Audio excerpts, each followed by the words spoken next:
Welcome to the Economics Department. I am Professor Sharmila King and I'm also the department chair. Economics affects everyone's lives. We help you understand the news, make financial decisions, and shape public policy and see the world generally in a new way.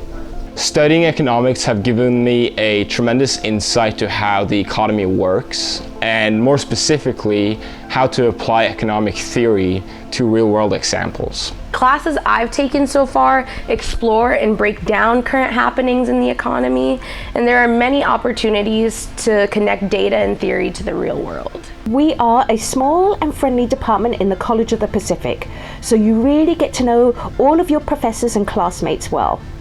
We give you a personalized hands-on learning experience where you work closely with your professors.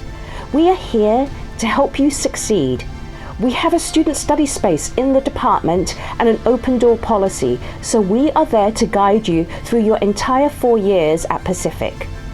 We offer exciting electives such as environmental economics, strategic games and behavior, health economics, international finance and trade, monetary economics. We also have classes in data analysis and visualization, and special topics such as the economics of discrimination and inequality. I love the overall welcoming environment and accessibility of fellow econ majors and faculty at Pacific. I also love that there are opportunities for research and to network at career fairs, and I enjoy the intimacy of our department gatherings. I look forward to chatting with you and meeting you in person about your academic plans.